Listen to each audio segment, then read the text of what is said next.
Hello and welcome back to Newsroom Nigeria.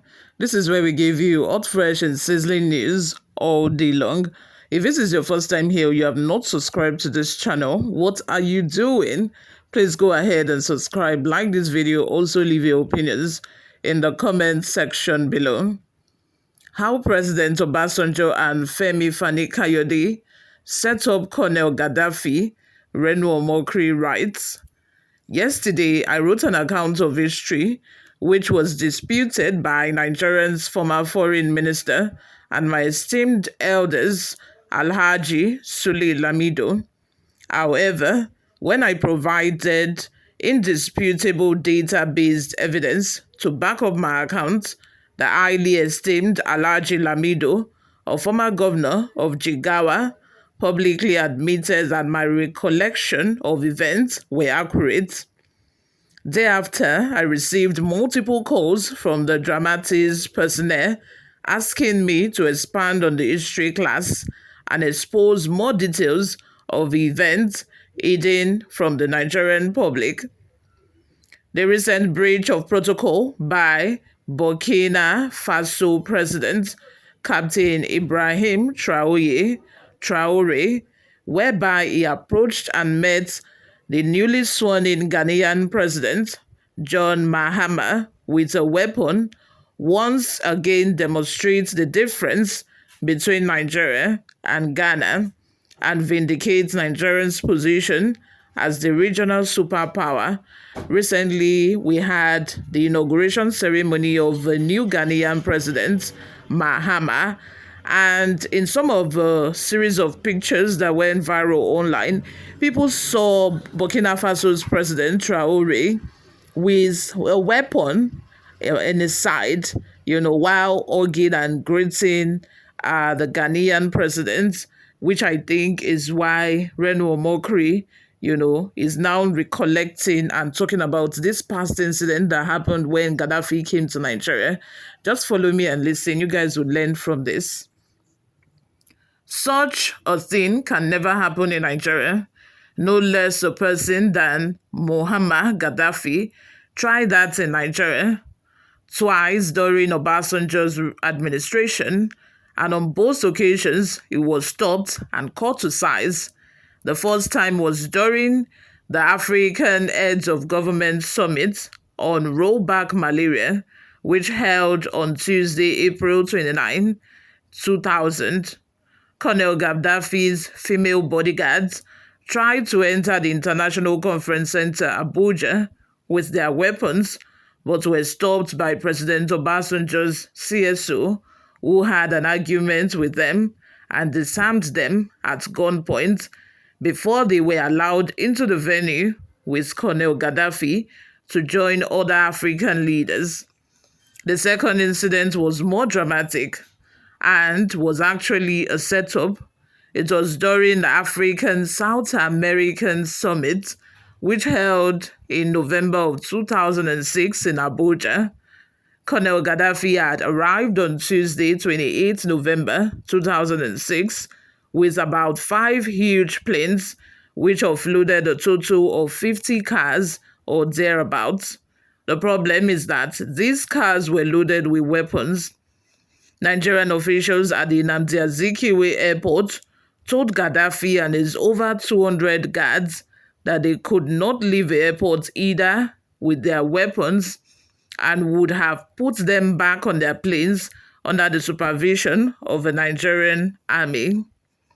Colonel Gadaffi was incensed.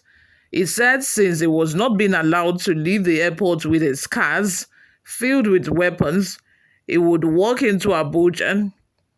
Chief Femi Fani Kayode, who was detailed by President Obasanjo to receive Colonel Gadaffi, was concerned and called the president, who told him to tell Gadaffi he was on his way to the airport.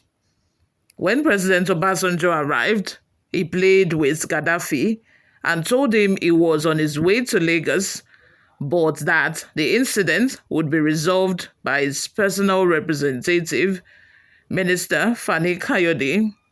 The president then took Mr. Fani Kayode aside and whispered into his ears in Lukumi Yoruba to the effect that you are in charge.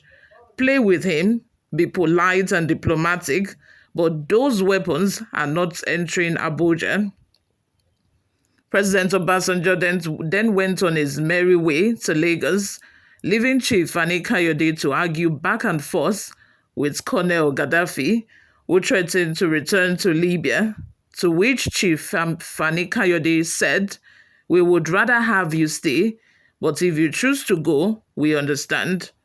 And when Gadaffi saw how resolute Chief Fani Kayode was, he had to blink and fold, and they returned all their weapons to their planes under the supervision of the Nigerian army.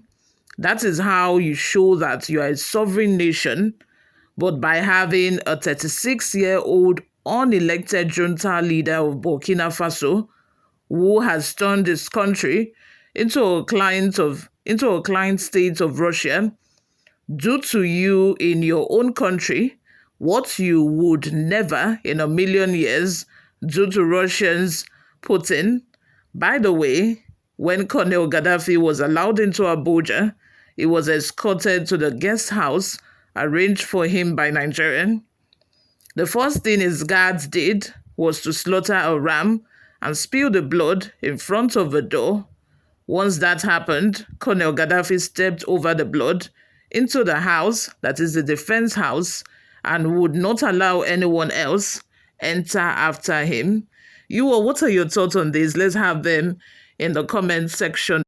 This was such an interesting read for me, and I wanted to share it with you. It felt like I was in history class back in secondary school. Before we go, let's take a look at some of the reactions we got online.